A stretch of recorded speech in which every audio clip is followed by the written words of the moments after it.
Selamat pagi Bapak Ibu Saudara kekasih Tuhan. Senang dan sukacita sekali kita dapat bertemu kembali di dalam program Marturia Ministry di hari ini, Minggu 5 Juni 2022. Hari ini kita bersukacita bersama saudara-saudara kita yang berulang tahun kelahiran di hari ini. Ibu Emi Munte, anak Arthur Ricardo Anakota, dan Bapak Effendi Manurung. Kami mengucapkan selamat ulang tahun kepada saudara. Tuhan Yesus memberkati saudara-saudara di usia yang baru. Hari ini kita juga bersukacita bersama dengan keluarga-keluarga yang merayakan hari ulang tahun perkawinan.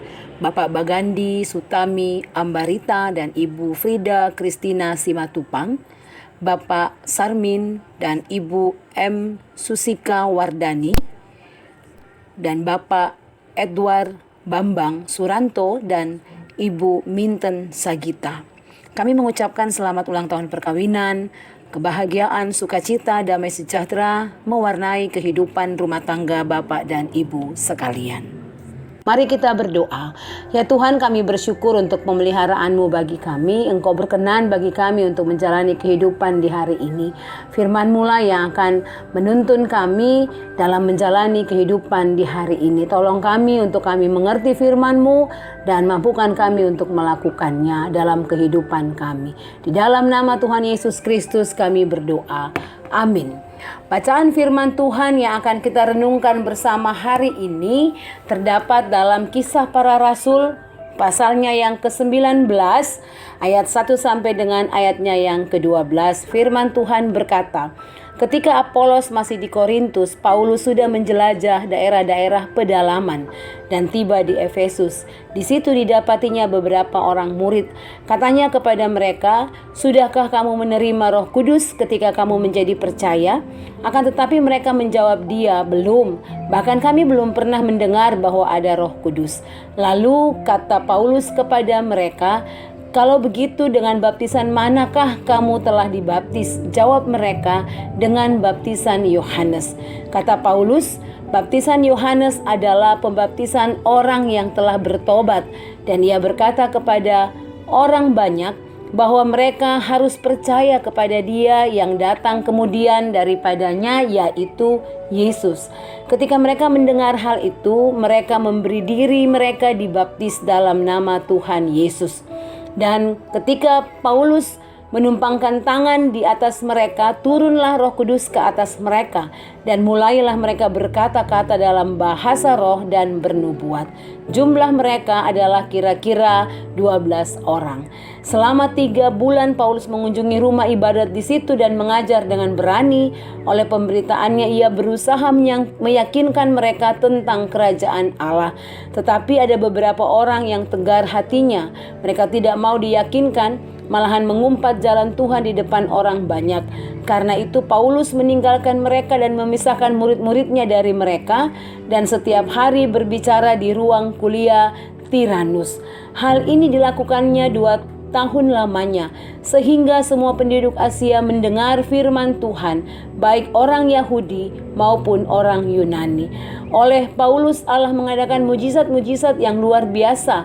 Bahkan orang membawa sapu tangan atau kain yang pernah dipakai oleh Paulus dan meletakkannya atas orang-orang sakit, maka lenyaplah penyakit mereka dan keluarlah roh-roh jahat. Demikian firman Tuhan. Ibu bapak, saudara yang Tuhan Yesus kasihi, bacaan firman Tuhan hari ini menceritakan kepada kita tentang seorang Rasul Paulus yang begitu giat memberitakan Injil. Ia mengajarkan tentang Yesus kepada banyak orang. Dikatakan juga bahwa Rasul Paulus mengunjungi daerah-daerah pedalaman. Di Efesus ia menjumpai beberapa murid Yohanes Pembaptis yang belum mengenal tentang Roh Kudus. Lalu Rasul Paulus mengajarkan dan memperkenalkan kepada mereka tentang baptisan dalam nama Yesus. Siapa yang dibaptis dalam nama Yesus Kristus, maka ia akan menerima Roh Kudus. Ibu bapak saudara, Rasul Paulus melakukan semua itu dalam perkenanan Tuhan. Oleh karena itu ketika Rasul Paulus menumpangkan tangan ke atas 12 murid Yohanes, Roh Kudus pun berkarya. Mereka dapat berkata-kata dalam bahasa roh dan bernubuat. Nah, Ibu Bapak Saudara yang Tuhan Yesus kasihi, ketika kita dihadirkan di dunia ini, kita dihadirkan untuk menjadi saksi Kristus.